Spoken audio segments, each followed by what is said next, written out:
welcome to The Perspective. I'm Mike Sherbino. I'd like to ask you a question today. What are some of the ingredients in your mind that go into making a hero? That's right, a hero. Is it their ability to withstand pressure? Maybe it's their ability to rise above the odds.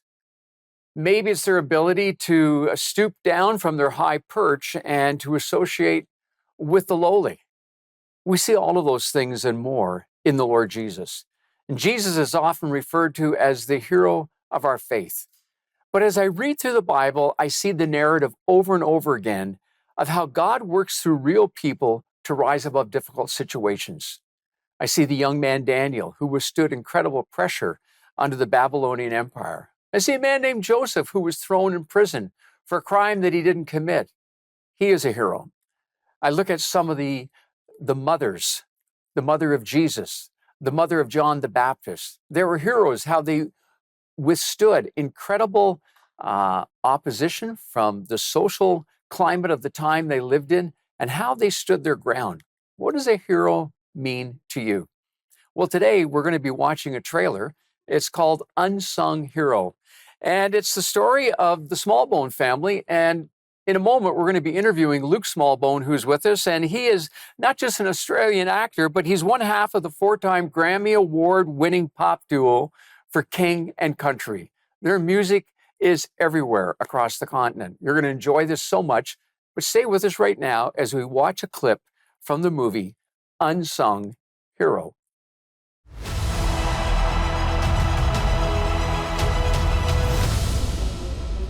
Okay, stay close. Let's go.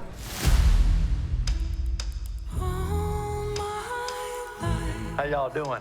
Are y'all from England? Australia. Australia. Wish I had an accent. Dad, I wrote a song.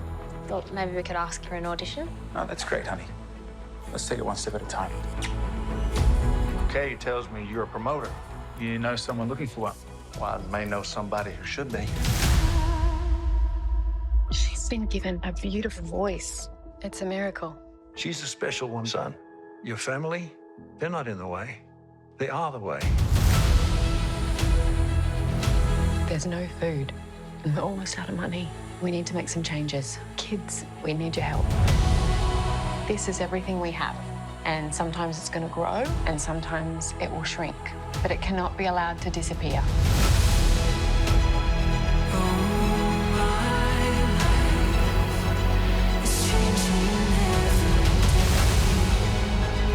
I wonder if he's right. Maybe I'm not meant to sing. Or maybe you're not meant to sing other people's songs. It's going to be dangerous and scary. And giving up, giving in, it's not an option. Whatever your dream is, I know you can achieve it. Please welcome my big sister. My dream is to be like you. It always has been.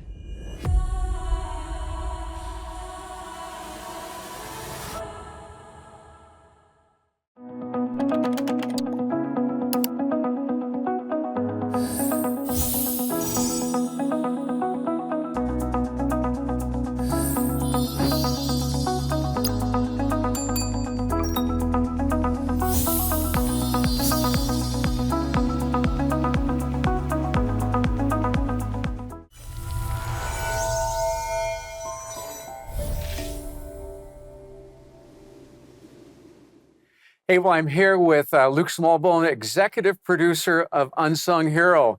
And Luke, I got to ask you a question. What is more fulfilling for you, being the executive producer or singing with for King and Country? What do you enjoy more?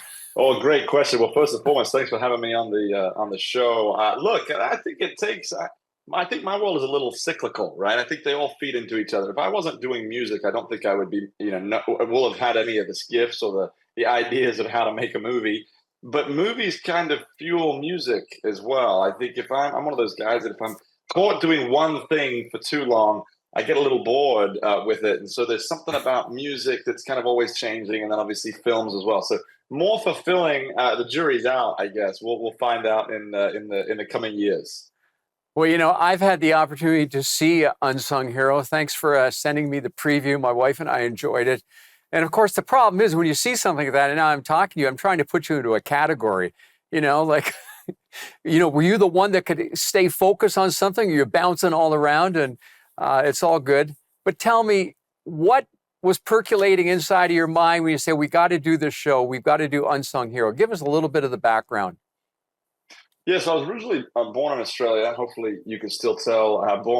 Born back there. You Americans and you Canadians have jacked up my accent, so thank you very much. But born in Australia, and our dad was a concert promoter back there. And on one particular tour that he brought back to Australia, the tour didn't go very well, and we ended up losing everything that we had. My dad had a job opportunity in Nashville, Tennessee. Thought it would be a good idea to move his 6 kids and his wife, who was 6 months pregnant at the time. But as soon as I have a little gift here, you have to come. Oh, she's coming, but you have to come and talk with me. Oh, that's but cool. As soon as we arrived in Nashville, Tennessee, my dad actually lost that job. So straight on the other side of the world, no friends, no family, was sleeping on beds made out of clothes.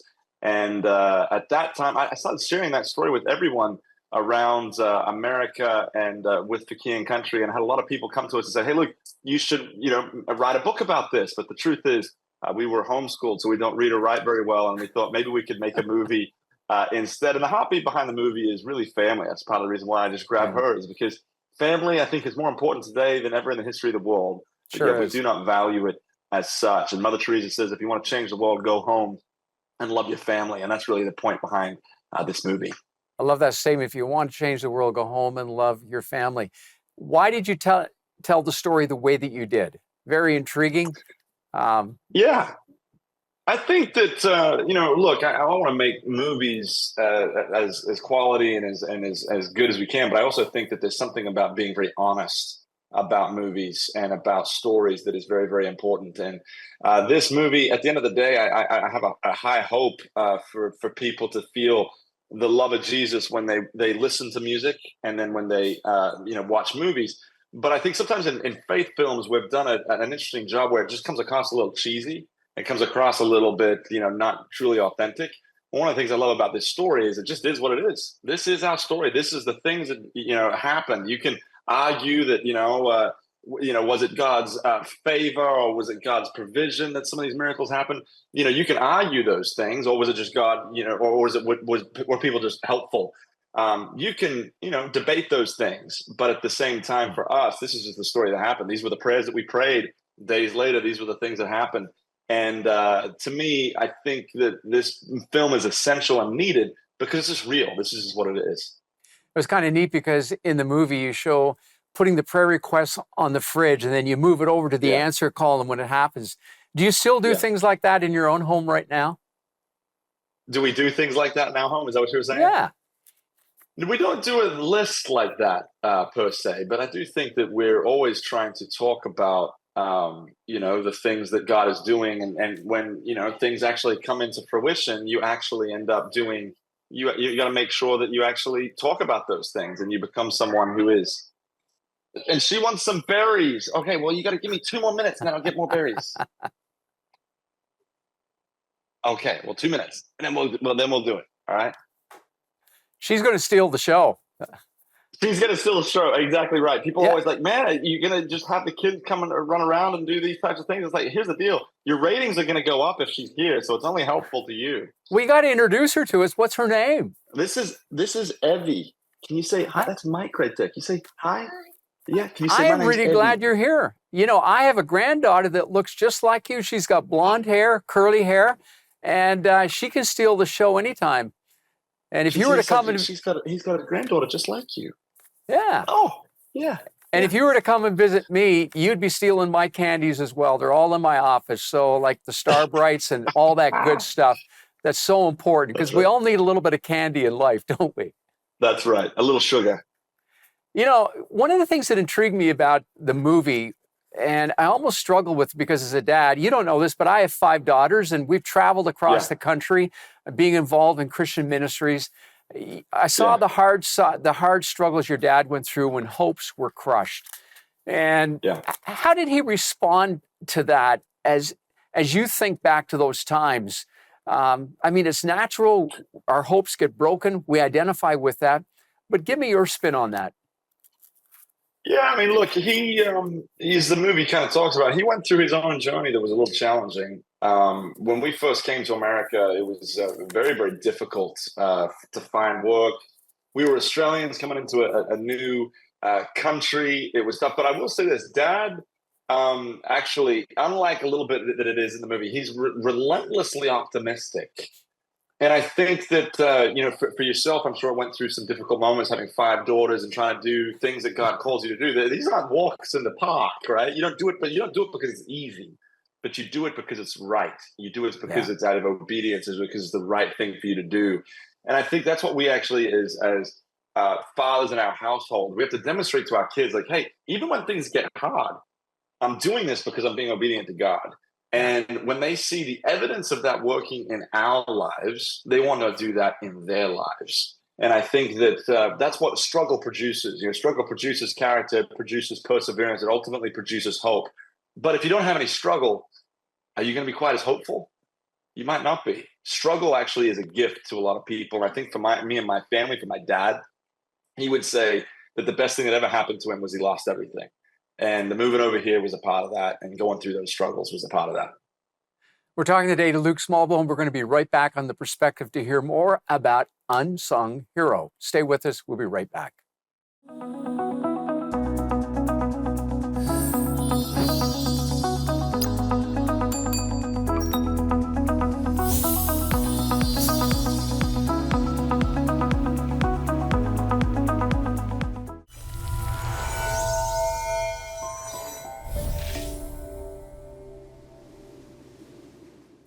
And back with Luke Smallbone, the executive producer of Unsung Hero. And Luke, and you think about the movie, what was one of your favorite scenes that you enjoyed? Maybe you relived it, or you just had a lot of enjoyment as you saw it acted out? Yeah, there's a scene towards the end of the film, probably 2/3 of the way through, where my dad's kind of gone through a real difficult moment. We've kind of lost everything, had some work opportunities, and it's all kind of fallen apart. And he and this is a true. He couldn't get out of bed one day, and it was a tough moment for him. And my in the film, my mom takes us all to this playground and just gives us a speech about not turning back, not going back to just where we were, because it's easy. We got to fight our way through it, and that's obviously, we call this the burn the ships scene. And at first, when I saw it written in the script, I was like, man, I don't know. We've got a song called "Burn the Ships." Maybe this is a little cheesy. I don't know. And man, boy, was I wrong. It's one of my favorite scenes in the whole movie, because I do think we're all given. If we're alive in this world, we are guaranteed struggle, and we got to figure out what to do with it. And our parents have an enormous role in our lives in how we fight through these types of things. And so that speech that she gives in that scene was incredibly powerful. Still one that I kind of, my eyes might sweat a little bit after a while. Well, I know we just were riveted as we're watching that, and I've been thinking about that off and on, but we're going to burn the ships. We're going to press on. And right. It was a great moment in my own journey. I kind of smiled at some other things because I could identify with them myself. But, you lost everything. You come to Nashville, and now your dad is out cutting grass, and the whole family's out cutting grass. What was it like for you in those moments? Did you really think it was a travesty that you were going through, or saying, oh, this is kind of cool? No, I think that we thought it was this grand adventure. We enjoyed it in the grand scheme of things. It was mom and dad were very interesting, and they were very honest with us about where we were and where we found ourselves. But and so we knew we were poor, we knew that we were struggling, but yet I wasn't really afraid. It was this kind of oxymoron. I think there's a lot of parents out there like, I gotta shield my kids from all these things, and I think that we should shield our kids from some things. But sometimes it's the kids are far more resilient, strong than we give them credit for. And when we started, I started mowing lawns when I was 5 years old. I don't even know how that's possible. I don't even know how that's legal. I don't even know how that's right. But I and still to this day, I mow my own lawn. I enjoy it. It's kind of therapy for me. And so we felt like as kids that we were on a grand adventure. I think for a lot of times in society these days, kids are looked down on, and they're kind of wanting to put in their place, and we don't have high expectations for our children, and because of that, they don't exceed our expectations. But it's good to actually have high expectations of our kids, not too high. Let's give them reachable goals, but kids can do extraordinary things. And, even scripturally, it says, don't look down on yourself because you're young, but set an example. It's basically saying young people lead, young people go and do extraordinary things. And our parents gave us the opportunity to do some of these things. I'm not sure we were all that exceptional or extraordinary, but they gave us that opportunity. And I tell you what, if you start practicing things when you're very, very young, you get better at them as you get older. And if you give an responsibility extremely young, let me tell you, by the time you're 16, 17, 18, you get pretty good at those things. Well, I thought with you liking to do so many different projects, from music to producing movies, that maybe you're going to open up a lawn care company at some point. But I guess you haven't quite gone that road. That's what I always joke about. I was like, man, I have decent lawn care equipment. And I'm always like, man, if the world goes kaput and I can't find, I can always cut lawns. Well, we got a family joke, and I think whenever I do retire that my daughters are going to buy me a portable hot dog vending machine, because I always said to them, you can open that up on any corner and you can make a lot of money, just doing hot dogs. And I love to talk to people. I know you do that as well. But hey, on a more serious note, tell me about some of the special actors that are in this amazing show. Yeah, so we got Candace Cameron Bure from Full House and Fuller House, which she was one of the first to come on board actually with the film, and she really was one. Films are like snowball. It's like a snowball effect. I'm using snow for you guys because you have plenty of it, I'm sure. But a snowball effect in the sense of if you can get one kind of decent name on things, people just keep coming. But the first one's very, very hard. Extremely hard to get through. So, man, I remember I gave this big pitch of, hey, Candace, we have hopes for you. And she was like, I'm in if the script is good. And so when she read the script, she was like, I'm so thankful that my friends actually wrote something that was good. And then obviously we've got, what I call him John Locke from Lost because nobody actually knows his acting name. But Terry O'Quinn is in the film as well. And he plays my grandfather, was an amazing man. And I think he did a phenomenal job. You really feel everything that he says and he does in the movie. We got Lucas Black, who is a child actor. You'll be amazed at all the movies that he's been in. Fast and Furious, which no Christian should ever watch, but he was in those. I'm kidding. Anyway, there's all sorts of different great actors. And Daisy Betts, who plays my mom, is a phenomenal actress. Truly amazing actress. And my brother Joel, you would never think of it, but he did a great job playing my dad. And then the real people that steal the show were really these kids. We were always told, like, don't put kids in films because it's really, really difficult. And it is hard. But boy, did they do a good job. And they kind of steal the show just like little Evie did before. Well, it's an amazing lineup, and it just became so real. As we wrap up today, if, in 5 years' time, you look back and saying, we hit the nail on the head. What was the nail? What are you hoping ultimately to come from all of what you've produced in this movie? Man, if this film works and it becomes something that people talk about for years and years to come, it won't be because we had perfect strategy. It won't be because we had all these things figured out. I think that we were just trying to be obedient with the things that God had given us and the opportunities that God had given us. And my hope is that people will leave saying, "Hey, man, I need to be a better dad." I hope that, particularly men, I hope that they're really challenged to be a better parent. I hope that moms look at all the hard work that they do, and they say, "Oh man, it matters. It means something." I hope that brothers and sisters learn that being a family is priceless. That being a family together, that they play a role. You're given a family, man. Everybody comes from a family. Everybody's got a father, son, a father or mother. Now, it may be dysfunctional. Yeah. It may be all crazy, but we have a role to play in. Maybe if we're estranged, we have a role to play in building a bridge. We have a role to play in forgiving. We have a role to play in healing. And so my hope is that people start to see the power of family again. So cool. Luke, I just want to say thank you for being with us today. Look forward to the program, to the show coming out, and can't wait to see it again. And I hope you're welcome anytime to come back on the program. Thanks for being with us today. Hey, man, thanks very much. April 26th, Unsung Heroes in theaters, and we appreciate you guys taking the time to chat with me. And next time, we would rather interview your daughter, okay? I know. I'll get Evie on here next time. All right, I'll give her the headphones and everything, and you'll be good to go. You'll be charmed for life. Let me tell you. Oh, cool. Okay, bro. Thank you. Hey, thanks, Mike. Appreciate you. Thank you, guys.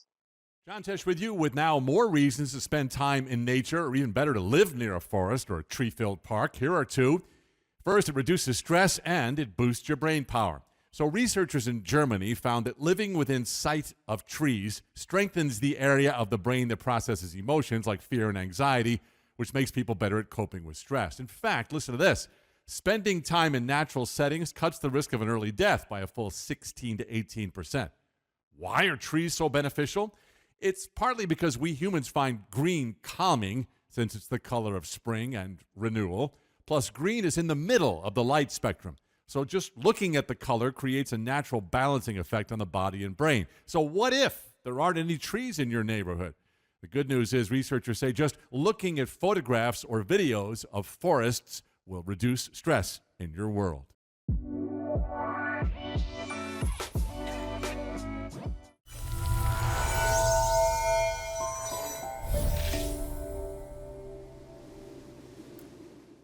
When Jesus talked and gave the Sermon on the Mount, he talked about what it meant to be truly happy.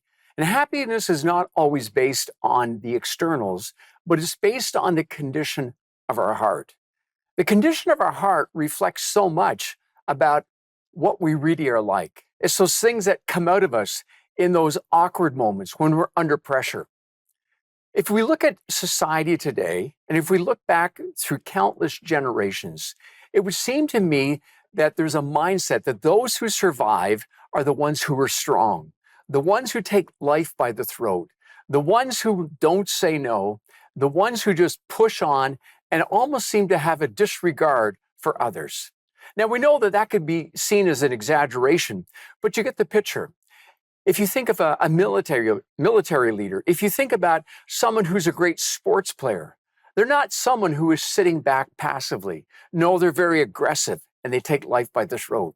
We've seen that with business people. I've seen that in relationships between a couple, between a husband and a wife. One is very passive and the other is very assertive. Jesus talks about happiness and he says the strangest thing. He says the strangest thing because it was totally counterculture to the Roman lifestyle. He said, "Happy are the meek, for they shall inherit the earth." Now, when I think of meek, I think of the word doormat. You know, somebody who just kind of falls down. They have no backbone. They have no spine. Someone said there is an acronym for doormats. It's the Dependent Order of Really Meek and Timid Souls. Well, whether that is true or not, when we think of meek, I think of someone like this. Have you ever had that experience? You're in a crowd, you're shaking hands, and they extend what I call the jellyfish grip. There's just no energy in it. Or when I think of meek, I sometimes think of someone who is weak and cowering, a person without conviction, a person who can be easily swayed in different areas. There's a comic strip that some of you might still be familiar with. It's Dagwood Bumstead. And as I think of Dagwood, I think of the one who was meek. He was always being bossed around by his wife and by everyone else. And it seems like he didn't have an opinion. And if he did have an opinion, he almost wanted to apologize for it. But here's what Jesus teaches us. Meekness is not weakness. It is power under control. The Bible says of Moses, who could arguably be one of the greatest leaders who has ever lived, that he was the meekest man in all the earth. When I think about meekness, we need to realize this, that meek people are peacemakers. They are not power takers. They're peacemakers. They're not power takers. They don't have to rip the power away or have the place of prominence. No, they can say, I want to make peace in this situation. I want to do what's best for the group or for the team. I want what's best for our relationship. And so even though they could be the dominant one in the marriage, they choose to say, how can I support you? How can I encourage you? And that's what we see with Jesus as he comes alongside of people. He doesn't for a moment back down from being a leader. No. What he offers is strength through recognizing who he is and not what people wanted him to be. You see, when Jesus talked about meekness, he was talking about power under control. And meekness affects all your relationships in a powerful way. It's the difference between being a servant or a star. Do you have to have everybody be attracted to you, to see you, to be the one that everyone claps their hands? Or are you happy when the situation calls for it to be in the servant role, to not have to say, oh, by the way, I did this or I did that? Someone once said this: if money hits us in our pocketbooks and sex hits us in our bedrooms, then power hits us in our relationships. And relationships are so key. The Bible says in Romans chapter 12 and verse 10, give preference to one another in love and be fervent in the way that you show brotherly love. It's so important as we begin to think about what meekness looks like. It's a characteristic that can transform relationships, to bring hope, to bring healing and health to the situation that you're in. And Jesus said, as we surrender to him and allow him to lead and love through us, his meekness, which is not weakness, can shine through us, and it can be the oil in that rusty relationship.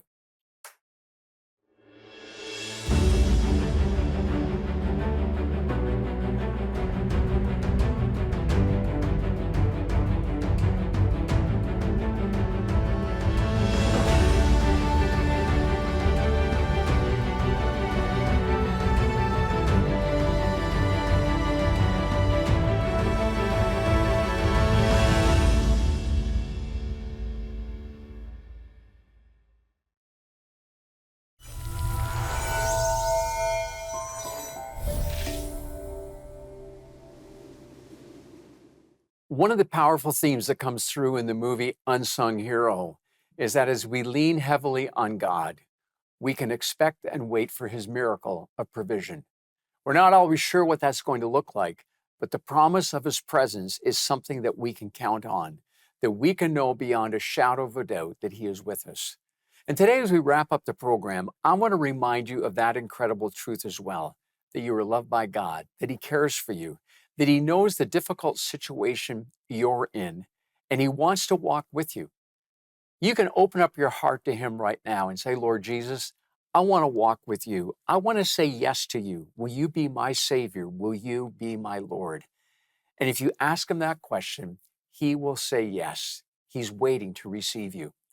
If you pray that simple prayer, would you write to me, prayer@theperspective.tv, or call 855-910-6297 and let them know that you said yes to Jesus.